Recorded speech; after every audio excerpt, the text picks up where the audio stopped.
Okay, so Vega Jewelers varu presenting the bouquet. నమస్తే విజయవాడ. నమస్తే. Sorry Suma గారు, నాకు మైక్ ఇవ్వడానికి కొంచెం డిలే అయింది. విజయవాడలో ఇది ప్రీ రిలీజ్ ఫంక్షన్లా లేదు, సక్సెస్ మీట్ చేస్తున్నట్టు ఉంది. Thank you.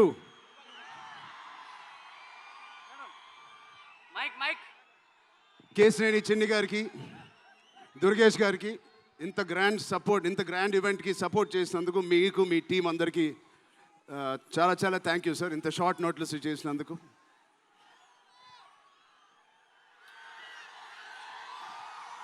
విజయవాడ అసలు మీ అందరి మధ్యలో ఇక్కడికి వచ్చి చేసుకున్నందుకు మీ అందరికీ thank you so much.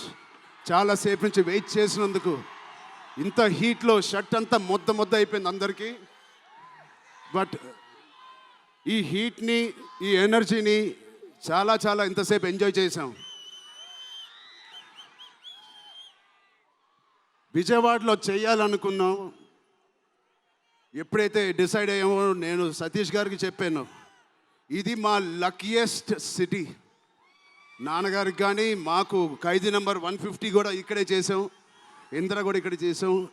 So ఆ లక్ని కొంచెం మేము ఇంటికి తీసుకెళ్దామని ఇక్కడికి వచ్చాం. మీ అందరికీ, తమ్ముళ్ళకి, ఇక్కడ ఉన్న అన్నయ్యలకి, వచ్చిన అక్కలకి, చెల్లెలకి, మీ అందరికీ పేరు పేరున థ్యాంక్స్. అలాగే టీవీలో చూస్తున్న మా అభిమానులకి, వాళ్ళందరికీ చాలా థ్యాంక్ యూ. సరే, పెద్ది అన్ని విజువల్స్ చూశారు మీరు. పెద్ది ఎన్నో కథలు వింటూ ఉంటాం ఆర్టిస్ట్గా. కొన్ని కథలు విన్నప్పుడు నచ్చుతాయి, కొన్ని కథలు విన్నప్పుడు ఆశ్చర్యపరుస్తాయి.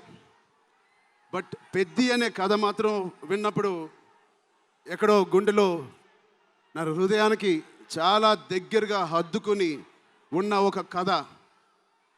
ఇలాంటి కథ మా నాన్నగారు చెప్పినట్టు 10 సంవత్సరాలకు ఒకసారి వస్తుందేమో ఇలాంటి కథ. అలాంటి కథ నాకు వచ్చినందుకు ఫస్ట్లీ నా సుకుమార్ గారికి, బుచ్చిబాబు గురువు గారికి నేను మనస్ఫూర్తిగా థ్యాంక్స్ చెప్పుకుంటున్నాను. నా దారిలో, నా ఈ సినిమా జర్నీలో నాకు ఇలాంటి ఒక కథ ఇచ్చినందుకు. ఇది నా లైఫ్ లాంగ్, నా సినిమా లైబ్రరీలో వన్ ఆఫ్ ద టాప్ ఫిల్మ్స్గా నిలిచిపోతుంది. పెద్ది చాలా చేసింది, నన్ను వ్యక్తిగతంగా ఒక మంచి దారిలోకి మార్చింది. ఒక యాక్టర్గా నాకు చాలా సాటిస్ఫాక్షన్ ఇచ్చింది. Love you. అలాగే ఇది నాకు బుచ్చి గారు చెప్పినప్పుడు ఇది ఒక సినిమా స్టోరీలాగా చెప్పలేదు,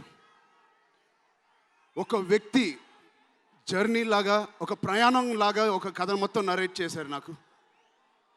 ఇది మామూలు సబ్జెక్ట్ కాదు, ఇది ఎగిసిపడే ఒక మనిషి కథ కాదు. కిందకి పడిన మనిషి లేచి ఎలా నించుంటాడో అలాంటి కథ ఇది. అందరూ కష్టం గురించి మాట్లాడుతున్నారు. అరే, ఇలాంటి కథ కోసం కాకపోతే ఎప్పుడు కష్టపడతామండి? కష్టంతో చేసిన పని కాదు, చాలా ఇష్టంగా, ప్రేమతో చేసిన పని. ప్రతిరోజు లెగిసి పొద్దునే షూటింగ్ ఎప్పుడు వెళ్ళాలా, జిమ్ చేసి షూటింగ్ ఎప్పుడు వెళ్ళాలా అని అనిపించిన one of the rarest films నాకు. బహుశా ఒక మగధీర కనిపించింది, రంగస్థలానికి కనిపించింది, RRR కనిపించింది, మళ్ళీ నాకు పెద్దికి అనిపించింది. అలాంటి భావం, అలాంటి ఒక ఎక్స్పీరియన్స్ ఇచ్చిన మా బుచ్చిబాబుకి స్పెషల్గా థ్యాంక్స్ చెప్పాలి. బుచ్చిబాబు ఇది నాకు కథ నరేట్ చేసి ఇంట్లో నిజంగా చాలా ఆశ్చర్యపోయిన, తన బుర్ర ఎలా పనిచేస్తుందో అని. ఇంత అద్భుతంగా రాసి పెట్టుకోండి. ఇండియాలో నంబర్ 4 or 3 టాప్ డైరెక్టర్స్లో బుచ్చిబాబు పేరు ఉంటుంది ఫ్యూచర్లో.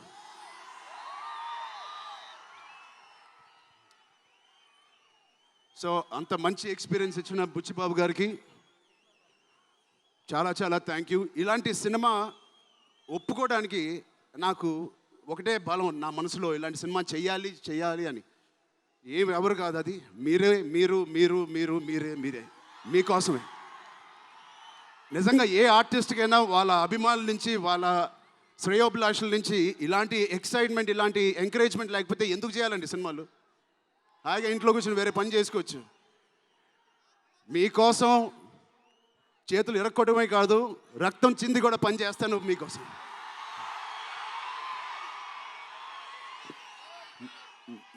మిమ్మల్ని ఎంటర్టైన్ చేయడం ఒక పిచ్చా, లేకపోతే సినిమాలో మంచి సినిమా చేసి మీకు ఏదైనా ఇవ్వాలని ఒక పిచ్చా నాకు తెలియదు. నాన్నగారు కొడుకు పుట్టినందుకు, కళ్యాణ్ బాబాయ్ గారు ఉన్నందుకు ఇంట్లో ఇది తప్ప నాకు ఇంకేం తెలియదు. బహుశా ఇంకోటి తెలుసుంటే ఇలా ఇంత పెద్ద ఆర్టిస్ట్ నేను ఒక ఫీల్డ్లో అయ్యేవాడిని కాదు. నాకు తెలిసిందల్లా సినిమా సినిమా సినిమా. సో నేను చనిపోయే వరకు మిమ్మల్ని ఎంటర్టైన్ చేస్తూనే ఉంటాను, అది రాసి పెట్టుకోండి.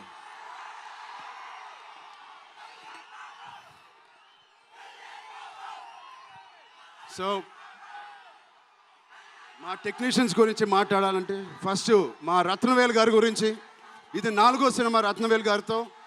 ఇంత బ్యూటిఫుల్గా మమ్మల్ని అందరినీ ప్రజెంట్ చేసి ఆయన సీనియారిటీని మాకు సపోర్ట్గా ఇచ్చిన ర్యాండీ గారికి ఆయన స్పెషల్ థ్యాంక్ యూ. అలాగే పనిచేసిన అవినాష్ కొల్లా గారికి థ్యాంక్ యూ సో మచ్. అద్భుతంగా ఇచ్చారు మా పెద్ద వరల్డ్ని. Naveen Nooli thank you so much, fantastic editing. మిగతా టెక్నీషియన్స్ అందరూ, మా అనంత్ శ్రీరామ్ గారు, బాలాజీ గారు, మా choreographer Jani master, Bosco master, thank you so much. మిగతా సింగర్స్ అందరికీ థ్యాంక్ యూ సో మచ్. మా సతీష్ గారి గురించి చెప్పాలి. మొదటి సినిమా ప్రొడ్యూసర్ లాగా కాదు, ఒక 50 సినిమాలు తీసిన ప్రొడ్యూసర్ లాగా ఆయన దీనికి సార్ పనిచేశారు. ఆయన ఒక పెద్ద కన్స్ట్రక్షన్ కంపెనీకి యజమాని. దాంట్లో కూడా ఒక నంబర్ 1 స్థాయిలో ఆయన ఎదుగుతూ వెళ్తున్నారు. ఆయనకి ఏం పని ఇచ్చినా ఇంత చిత్తశుద్ధితో, ఇంత డెడికేటెడ్గా చేయలేదు. ఆయన చేస్తారు. మామూలుగా నేను పనిచేసిన 1-2 ప్రొడ్యూసర్లు టీ తాగి భోజనానికి వచ్చి వెళ్ళిపోతారు. అలాంటి టీ తాగి వెళ్ళే ప్రొడ్యూసర్ కాదు. ఎవ్రీ డే 3 పూటలు అంటే 8 అవర్స్ మాతోనే గడిపినాడు. నాకు ఒక్కరోజు గుర్తులేదు ఆయన సెట్లో లేకుండా. అంత బాగా ఆయన ఇలా మాకు సపోర్ట్ చేసినందుకు, వెన్నుపోటు కాదు సారీ వెన్నంట మాకు ఉన్నందుకు సతీష్ గారు థ్యాంక్ యూ సో మచ్. అలాగే మా కో ప్రొడ్యూసర్స్ అండ్ ప్రెజెంటర్స్ మైత్రి రవి గారికి, నవీన్ గారికి కూడా థ్యాంక్ యూ. బిఫోర్ యూ వాళ్ళకి కూడా thank you. India wide release చేస్తున్న మా జియో సినిమాకి కూడా చాలా థ్యాంక్ యూ. టీ సిరీస్ మ్యూజిక్కి చాలా థ్యాంక్ యూ. ఇంకా ఎవరెవరు అసోసియేట్ అయ్యారో వాళ్ళందరికీ చాలా చాలా thank you. Rahman sir, you are the biggest pillar of Peddi. మేమందరం ఎంత కష్టపడ్డామో 2.5 సంవత్సరాలు, 280 రోజులు, దానన్నిటినీ మీరు దగ్గర తీసుకొచ్చి దానికి ఒక ప్రాణం పోస్తున్నారు.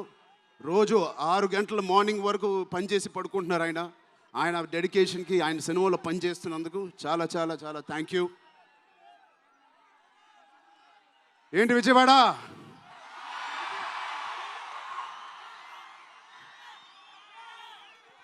ఈసారి ఎవరి పేరు మర్చిపోలేదు కదా నేను.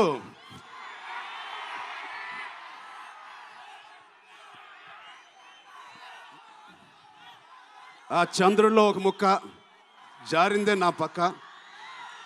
మా జాన్వి గారికి ఇక్కడ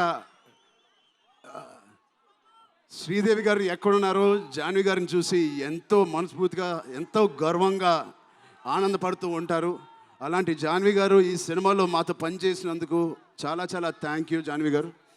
you are the happiness of the film. You bring joy to all of us when you come on stage, the way you work. చాలా చాలా పెద్ద లైఫ్ ఉంది మీకు. I wish you so much all the best. మీ అమ్మగారి కన్నా చాలా పెద్ద హీరోయిన్ అవ్వాలని కోరుకుంటున్నాను.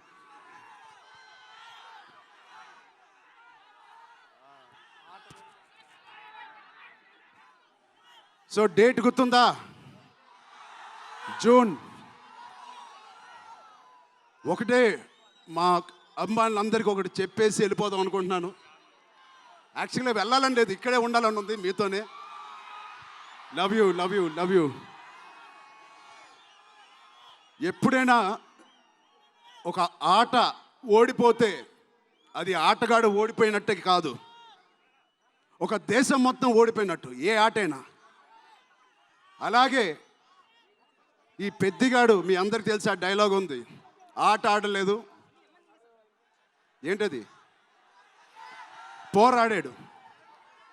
అలాగే మీ అందరి ఆశీస్సులతో, దుర్గమ్మాదేవి ఆశీస్సులతో మీ అందరికీ ఉండాలని, మా అందరికీ ఉండాలని, ఈ 4వ తారీఖున వచ్చే ఈ పెద్ది సినిమాకి ఉండాలని, ఈ పెద్దిగాడి ఆత్మగౌరవాన్ని అమ్మ దుర్గమ్మ సాక్షిగా కోరుకుంటున్నాను.